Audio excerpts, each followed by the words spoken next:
I'm legally insane. And I'm tired of people telling me, including my ex wife, who left me and took the kids. Thanks a lot, Karen. Tired of people telling me that you need to stop collecting retro games. Why don't you stop spending all your money on retro video games? Why don't you stop spending all your money on Xbox 360 games? Is what they told me. Well, I ain't never going to stop until, well, let me tell you, yes, I will stop. I agree. I should stop. Except I agree that the reason for stopping is a little different. The reason that I'm going to stop is when I get all of the games that I need. That's how you know to stop collecting the games. When you have all of the games, that's when you stop collecting the games. It's really that simple. It doesn't take a rocket scientist to figure it out. So, I've been buying some Xbox 360 games, which is the theme of this video. And I got a whole stack of them right here, ready to go. And this is, just a small portion of what I picked up recently. I've got a backlog of about not 500. Well, yeah, 500 overall, yes. But about maybe 200 Xbox 360 games that I did purchase. And it's because I just haven't had time to put them into videos. So how I organize my game shelf is all of the games that I've already talked about in a previous pickup video. They go in one particular section, and then all my regular collectible games go in the other section. So in order to organize my shelf better, I got to go and bring up the recent pickups into a video. So that's what I'm doing here today. And I haven't done Xbox 360 pickups in a very long time because I was doing my Xbox 360 prices video, which I'm still doing. Links in the description below. I'll link them all. That's a never-ending series. It's never going to die because there's always some new market news going on. But I have almost all of the 360 games that I do need, so I actually can stop purchasing soon. Off the top of my head, I can really only think of 3 that I need, which are the 3 Sherlock Holmes games. I don't have any of them. So let's just go ahead and get started. I'm going to tell you what I picked up, why I got each of these games, and why you may or may not also be interested in some of these games. I got a very large list of games here. We're going to fly through these, but we're going to start off with a heavy hitter game that I think everybody is going to want to own. If you are a serious collector or you really like horror games or unique oddball games, hidden gems, even though this game may not be considered a hidden gem, but if you're into that sort of thing regardless, you might want to consider picking up Saw 2. And I'll tell you why.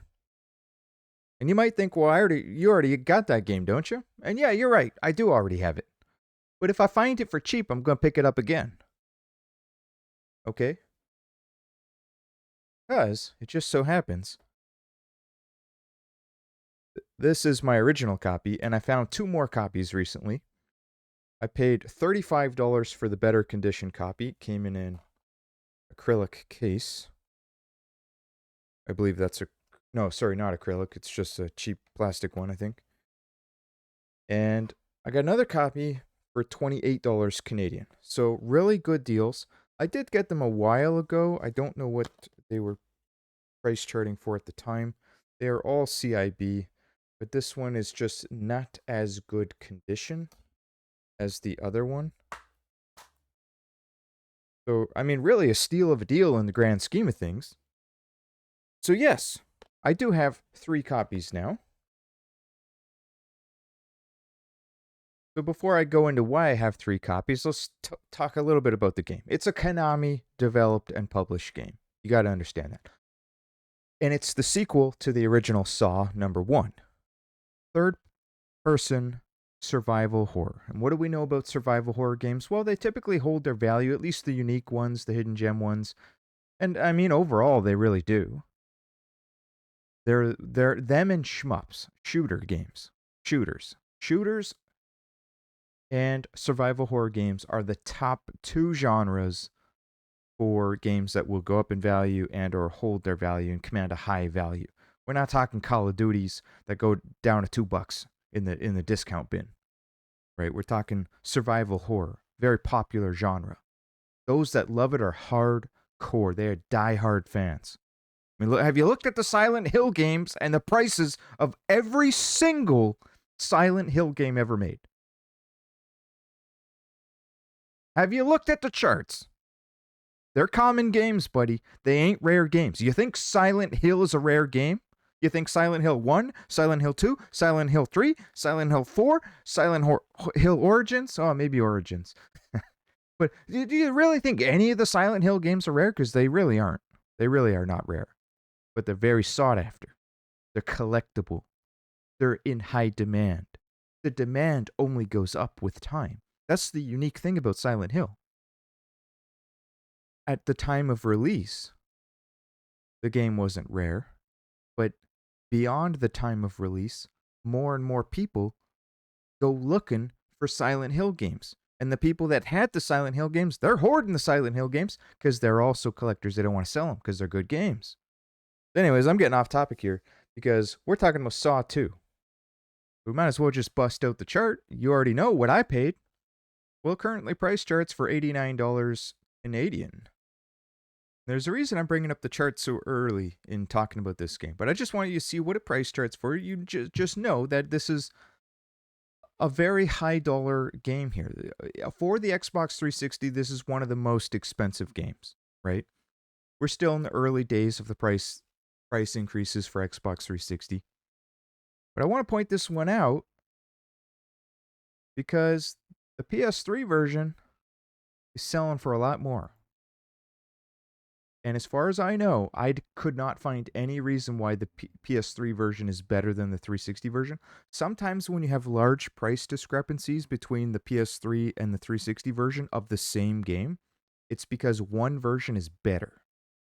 And in many cases, of the ones that I have found the discrepancies, the 360 version is actually the better game. Is usually, it could be anything from patches fixed to slowdown in gameplay not happening, so fixed performance issues, frame rate issues, could be a number of things. It happened with one or two of the Transformers games, for example, where the 360 version was superior. But I don't know why this one is so much more expensive. It might be that it's more rare, but if it isn't more rare, then at some point you're going to see the 360 version catch up to the PS3 version. So I think that the 360 version is going to play catch up. And this particular game, it does have a cult following. And if you know anything about it, the immediate thing that you're thinking is this game sucks. You're thinking the game sucks, and I get it. You're not the only one, buddy. I mean, I'll tell you right now, it does suck. But only if, depending on it depends what you're comparing it to, though. I like unique hidden gem games, little oddball games. I like indie games. I like that sort of thing. So maybe you're talking to the wrong guy. But yeah, there is a general consensus that Saw number 1 is better. It's a survival horror where you basically play exactly like you'd expect a Saw video game to play. You're going from room to room, exploring and solving puzzles and trying to not get killed. Like exactly like a Saw movie. Quite literally. It is a Saw movie in the form of a video game. So those that like the game, they typically like the Saw movie franchise. The people that actually love the game and rate it highly, like a 7 out of 10, 8 out of 10, 9 out of 10, 10 out of 10, they are usually diehard fans of horror games and respect the game for what it is, and they're diehard Saw fans. And if you go into it with that mindset, you're going to have an okay time. You're not going to have a great time, because that's what Silent Hill is for. When Konami made this franchise, they actually took it over from another company when they made Saw 1, and they completed the game. They took over the rights. This was supposed to become a horror franchise akin to Silent Hill. It was going to be their second flagship horror franchise. Like, they actually went into this series, Saw 1 and 2, thinking that they were going to make a franchise as popular as Silent Hill, but they went about it very uniquely because they didn't want to compete against Silent Hill.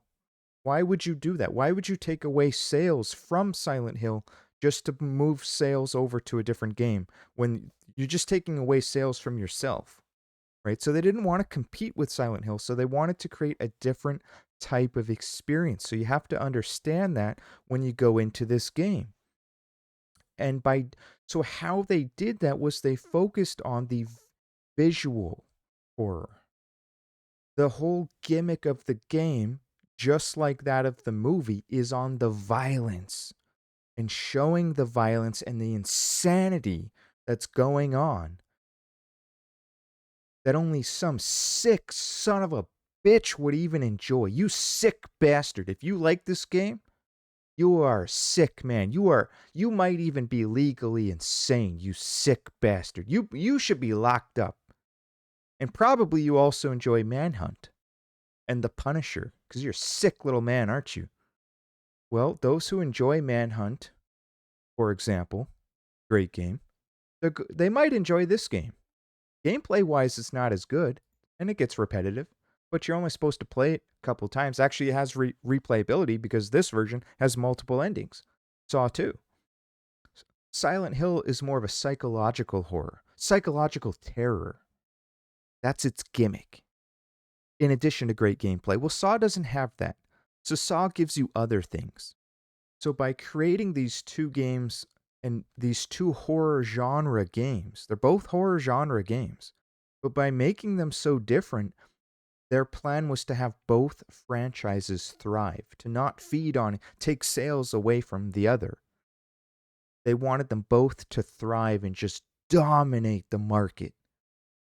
So the main gimmick is they changed the combat, and this is why people hate the game so much. That's why I got terrible reviews. Guys, the worst reviews. I mean, let's just look up some random reviews right now. These are the critic reviews. Let's pull up the critic reviews first. I'm trying to give you negative reviews. It's showing me the positive ones at the top. I mean, it did get some positive reviews. You got to remember that. It's not all bad. Like, 65 is not super bad. It's really, really not. This is a fair review here. You can't judge a game like Saw 2 as you would any blockbuster, because it is the kind of guilty pleasures some are fond of. Of course, if you hate the Saw movies, choose another way to do it, since Saw 2 is clearly aimed at fans of the series, fans who are treated with respect here. But how about we look at some positive reviews? Okay, here's somebody gave it a 10 in 2023. This is a recent review. This game is becoming a cult classic, and if it wasn't, the price wouldn't be where it is today. Okay, so I'm not making that up. This is the market is deciding that this game is worthy of being purchased and played, and it has a cult following for those that do like it. This guy gave it a 10, 2023. This is recent. This is modern times. He says, for a movie game is not bad, but I really like the Saw franchise, so 10 out of 10. Oh, dang. I think it's underrated. Next up, I got a hidden gem game. This is Disney's Up, based on the movie. Another movie title game. And yeah, under normal conditions, most movie title games suck and belong in the discount bin. And this game still is in the discount bin. Nobody knows about this game. Nobody's talking about this game. Nobody's collecting this game. This is probably the first time you ever heard somebody even mention the word Up, other than talking about the movie. Great movie's an awesome movie. Great movie. Great friggin' movie. But this game is good too. Now, the only problem is it's a short game. It's a very short game, but it's a fun game. Underrated game. Action adventure game. Does not focus on combat. It focuses on co-op gameplay. In fact, I'm recommending it as a co-op game. 2-player co-op game. Now it says 4-player at the back because there are mini games that you can play, airship battle games. I tried one of them just to experiment. It seems like it might be fun, but I really think there's better out there, so I wouldn't purchase it. for the purpose of playing multiplayer other than a co-op experience. Now, the game's main gimmick is actually that of going through the levels, having to rely on each other. Everything involves your partner. You cannot progress. You're constantly, you go over there and remove this obstacle so that I can do this and then help you do that. So it's almost like mini puzzles. Like, how can I use my abilities as my character? And how can you use your abilities as the character that you are? And so that we can both progress through the level. Very simplistic, almost like an It Takes Two or something like that, but a very primitive version. Like, you gotta understand, when did this come out? 2000, I don't think I wrote it down. I'm gonna guess 09? Yeah, I'm pretty sure it was 09. So even though the game focuses on two-player, and I think it was meant and designed to be played with a friend or your wife or your sister, siblings can play it together and learn to cooperate together and then have a memorable experience together. You can play it with your son or your daughter. This would be a great game to play if you have a younger son or daughter, because it's a very simplistic game. It's not overly difficult, but there's a lot of gimmicks. There's items that you can collect and use. Every character has special abilities. But that said, you can still enjoy it as a single player experience. You just switch between the characters yourself. I mean, it's not a bad experience with one person. In fact, it would probably be faster to play with one person, because you can solve the puzzles quicker on your own than having some 6-year-old beside you, right? But I think the experience is sitting beside someone and playing it. But I had such a good time with it that I looked up the developer. I said, "Who made this game? Like, was this Way Forward or somebody?" Because I was quite impressed with it. So I looked them up. I'll take my shades off because I wrote this down. It was developed by Heavy Iron Studios. Heavy Iron Studios. So then I looked up, okay, well, I never heard of these guys. So what else did they make? And what they are famous for, their very first game that they ever made was Evil Dead. Where did I write this down? Evil Dead Hail to the King in 2000. That was the very first game, which is a good game. 2000. You got to remember, this is 9 years before they made Up. Then in 2002, they made Scooby-Doo Night of 100 Frights. That's actually a really good game. Very good game. Underrated Scooby-Doo game. Some of those Scooby-Doo games are actually really good. Here it is right here. Heavy Iron Studios made this.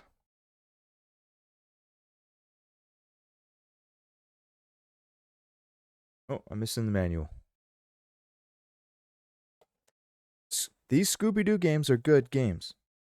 Here's another one. They didn't make this one, but this is a good one too. Scooby-Doo Unmasked. So then fast forward in 09, they made Up.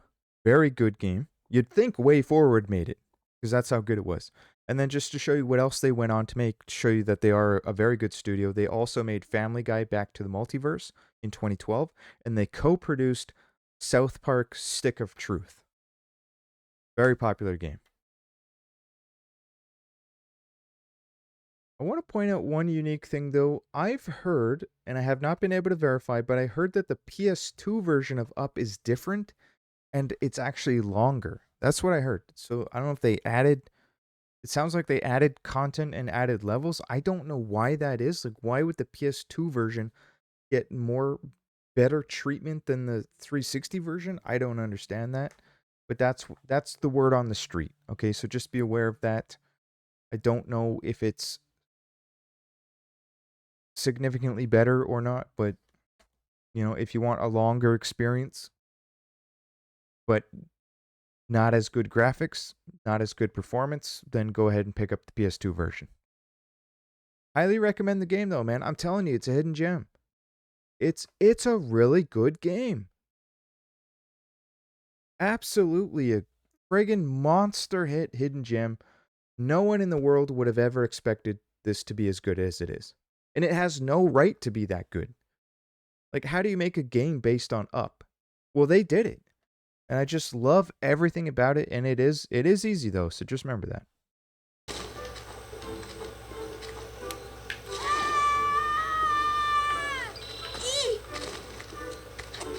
Grab onto the rope, sir.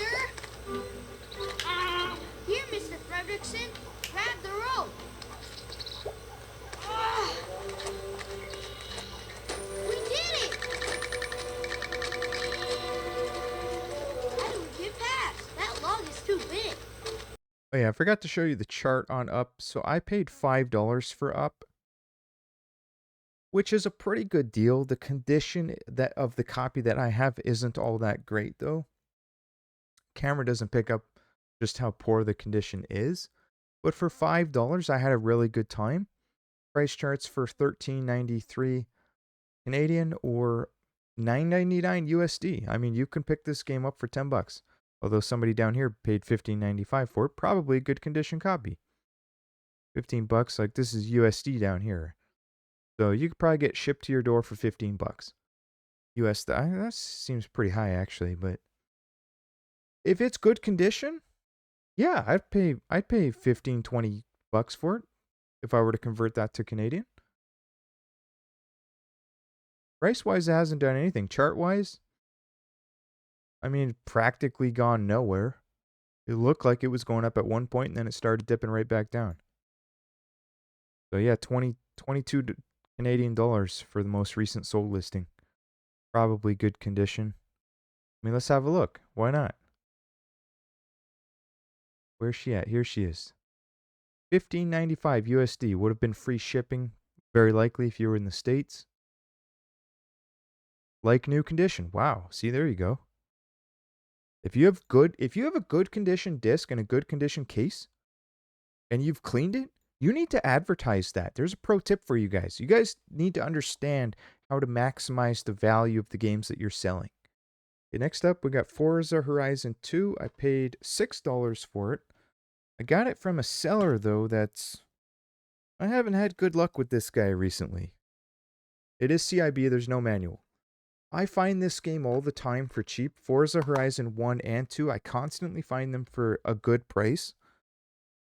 Because people think that the Forza Horizon series is like the other racing games, the other Forza Motorsport games. And by that, I mean they're worthless. That's what people think. Because they don't have the trained eye that I have. So currently, Forza Horizon 2 price charts for 24 Canadian dollars, which is $17.31 USD, which is rather expensive for a racing game. Common racing games do not sell for $17.31 unless they're in high demand. Well, oh, look at this. There's a limited edition. I did not know that. What is that? Forza Motorsport. See, that's not even in the right category. $17.99 US down here. That's probably free shipping. This guy paid $30. So I've sold a copy of this on eBay before, and I sold it for, I think it was $29 Canadian. You got to understand, this was a little bit of a late release title for the 360, 2014 release. It's always been an expensive game. It was never a $5 game. It's just always been expensive. Very sought after game. People like myself, I love the friggin' Forza Horizon series. Now, if I were to rank my favorite racing games off the top of my head right now, obviously Need for Speed Underground 1 and 2, Need for Speed 2005 Xbox 360.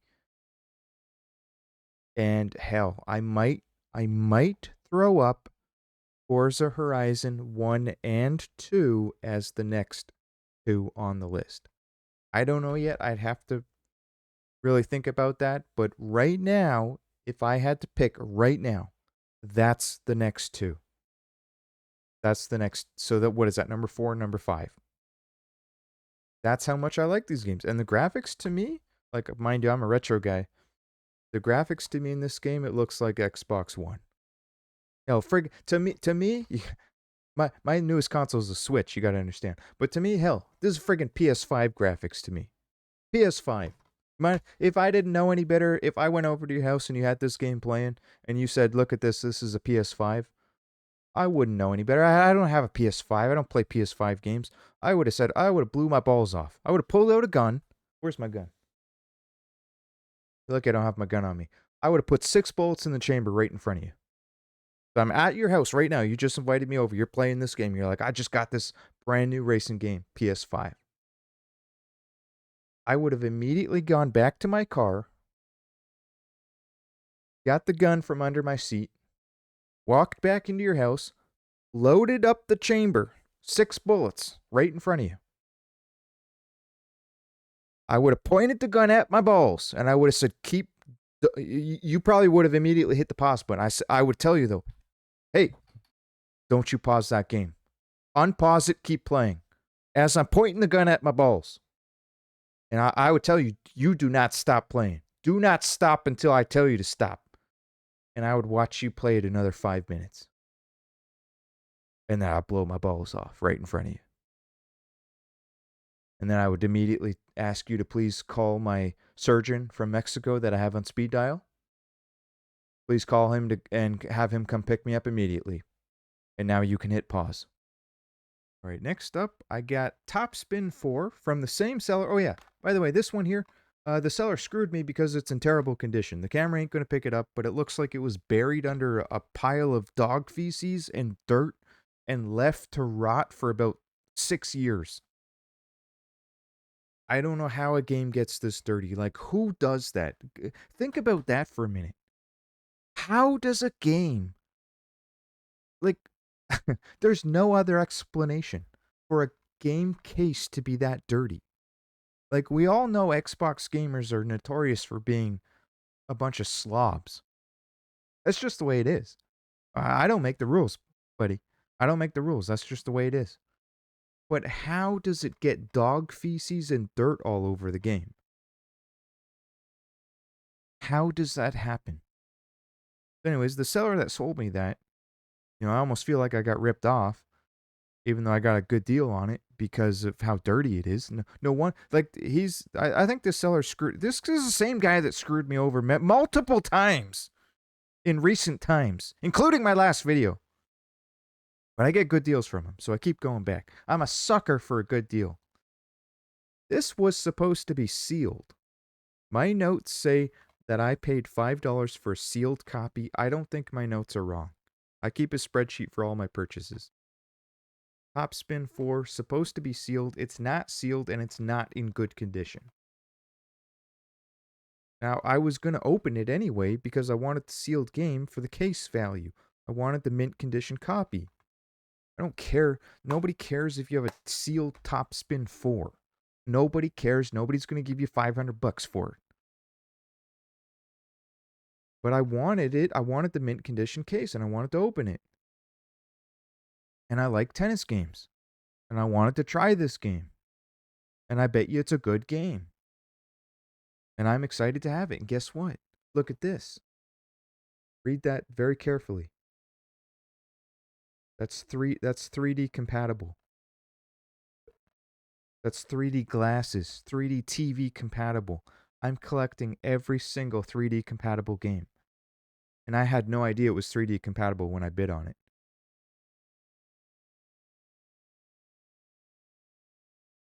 Now, I'm a big fan of tennis games. Brought one of my favorites just to show you. Jimmy Connors Tennis, Super Nintendo. Underrated game. And I don't know what the reviews were in this game. To be honest, nobody ever talks about it, so it probably sucks compared to other tennis games. But to me, it's a good game. I love this game. I played the hell out of this game. It's 4-player too, if I remember correctly. And my memory says I played it on 4-player. But my favorite thing to do is play you versus a buddy, but each of you get a computer on your team. And every tennis player in the game has strengths and weaknesses. So I love doing a 2-on-2, but we are not on the same team. I get an AI on my team, you get an AI on your team. But I like tennis games. I'm I'm gonna give this one a go. And I don't know, I haven't tried it yet, so I can't tell you.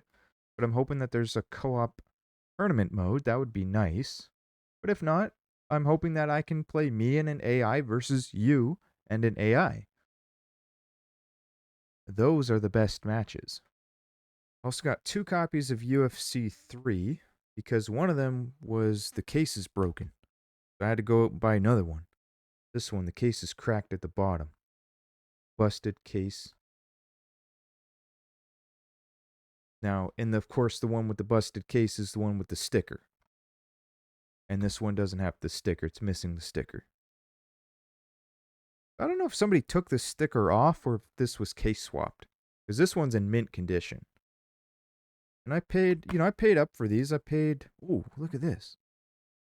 I paid $8 for one of them and $9 for the other one, Canadian.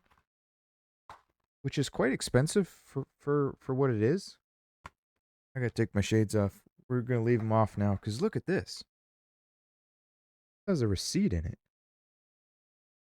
So let's find out, live on air,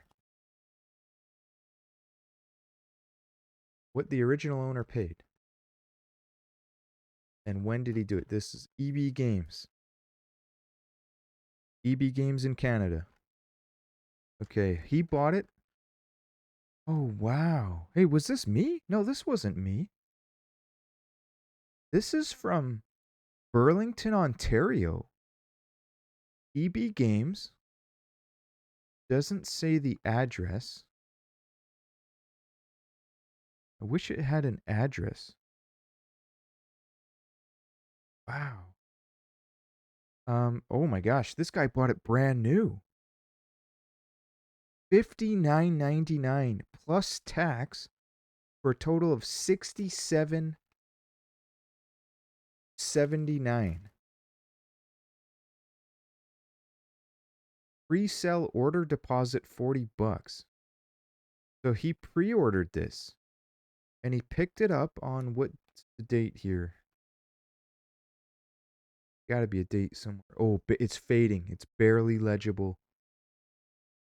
2/14/12, so February 14th, Valentine's Day, 2012. Pre-sale pickup, it says. Wow. That's cool, man. See, I love when I get receipts. And I save these receipts. Even when I buy a game, I put the receipt in it just like that. But this, the guy didn't play it very much because it's in mint condition. I guess he regretted it. Maybe it's not a good game. I don't know. I had a good time playing UFC 2009 and 2010, though. My friend had both of those games for the PS3. He played them online. Online battles were incredibly intense back then. And apparently, if you picked Brock Lesnar in 2010, he was so OP that the unwritten rule online was that he was banned. So if you picked Brock Lesnar, your opponent would automatically be pissed off. Like they would send you voicemails, hate mail messages. My friend would get spammed with hate mail in his inbox because he would always pick Brock Lesnar, and he would piss people off. Oh yeah, and then after he beats him, he would just quit. He just, that's it. I'm done.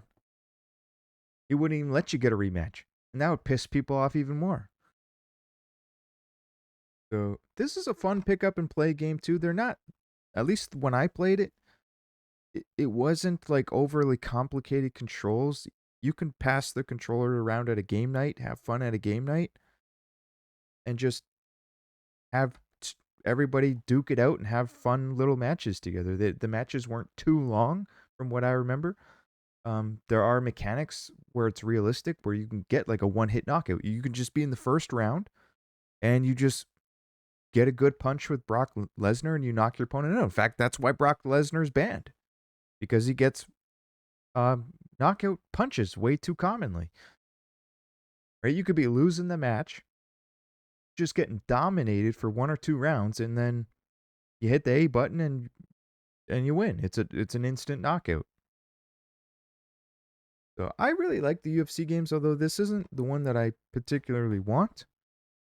I did notice that the price was a little high. or it used to be high.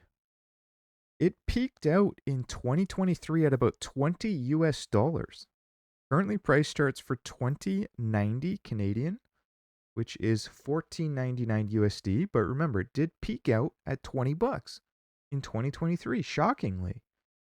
So I don't know what caused it to start downtrending.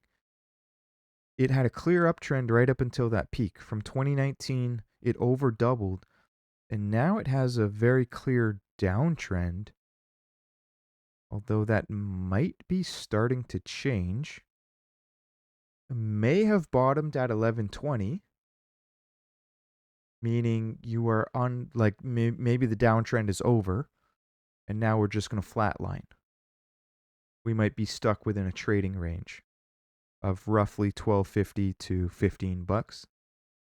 That would be pretty fair to say.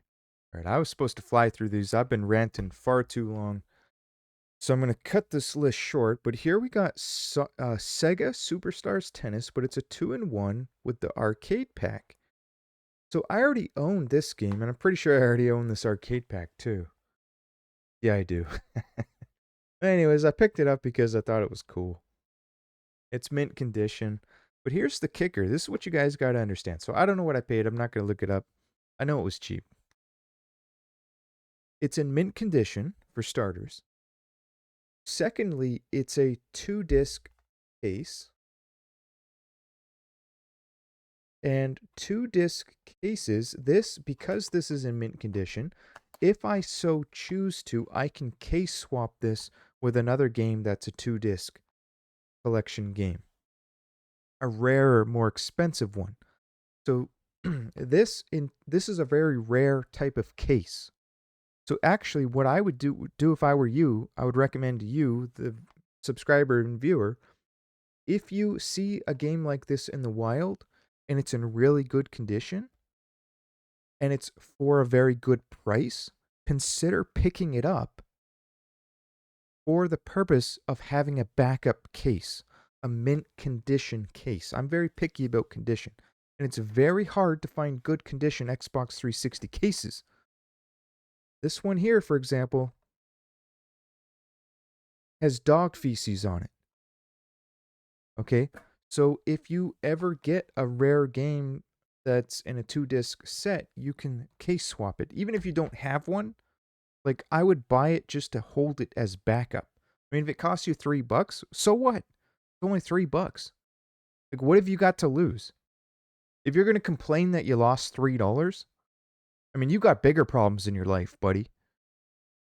You got bigger problems in your life than spending $3 on this game. Things that you shouldn't even be buying games at that point, okay? Sell your collection. You're done. You're done. Go get a job. Quit being a homeless bum. Get a job. And if you already have a job, you might want to consider getting a second job. If you're going to be pissed off because you lost $3, you got bigger problems. Okay, lastly, I got this bunch of games here. This is a bundle. I think I paid $5 for it, and I regret it. But anyways, NHL 12. I got this for the case value. It's a good, solid case. No dents, no punctures. It does have this sticker on it. It's really hard to get off. If anyone has a tip on how to get these NHL sport stickers off, let me know, because I know that they're very difficult. I haven't tried Goo Gone yet, but I don't know. I don't think it's going to work.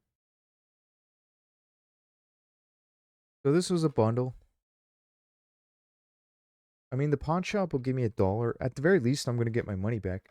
Because by default, the pawn shop near my house gives you $1 for anything. Even if it's rare. They don't care. They just give you $1. Section 8. This game looked neat. I don't know anything about this game. It's not CIB though. But what I took note on this game, like, it doesn't particularly interest me when I look at the back. It doesn't seem like something I would care about. But I noticed it's made by South Peak. South Peak. And they made Velvet Assassin. And they they typically make these like unique games. So when I see South Peak, I kind of pay attention to it. I'm kind of interested. Here's Titanfall. Pretty sure this one's also completely worthless. Oh, this might be CIB actually.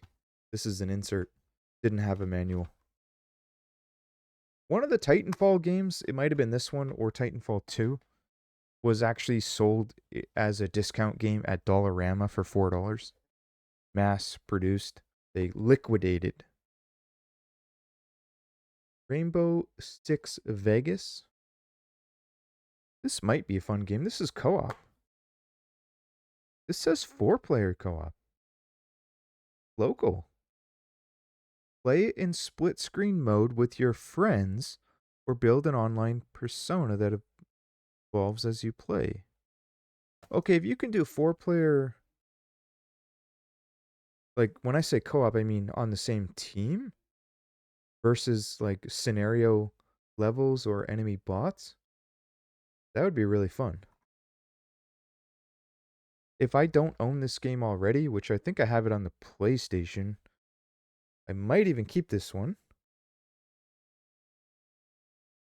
And lastly, the dreaded Shaun White snowboarding that I've seen a million times and nobody seems to want it.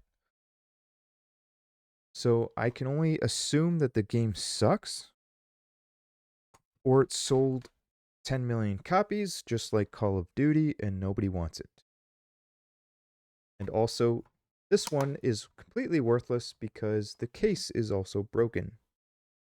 A broken case doesn't even have case value. Guys, if you enjoyed this video, please consider leaving a comment below. I definitely was meaning for this to be a much, much quicker video. I probably went over double or triple what I initially intended, but I don't have a script. I'm just talking. I buy games and I'm telling you what I know about the game or what I don't know about the game. And I'm just telling you why I purchased these games, and some of these games you might be interested in. Hell, somebody out there might be interested in Rainbow Six now. Or you're going to go do some digging the same as me, and we're going to find out what type of co-op this game does or does not have.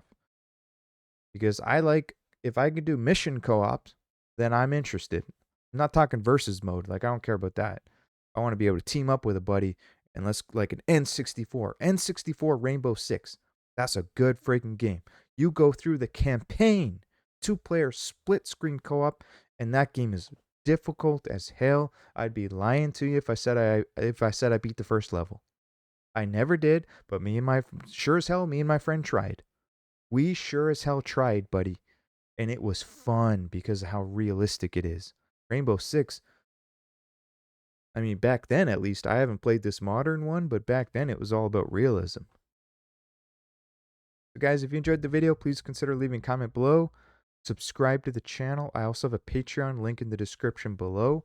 I just made a new Patreon episode. I'm editing it as we speak. It's going to be posted within the next 24 hours. And shout out to all my Patreon supporters. Thank you so much. It does mean a lot. Your support keeps this channel going. I'm not exaggerating when I say that. I'm not even exaggerating. I wish I was exaggerating, but I'm not exaggerating. So thank you very much for the support. It means a lot.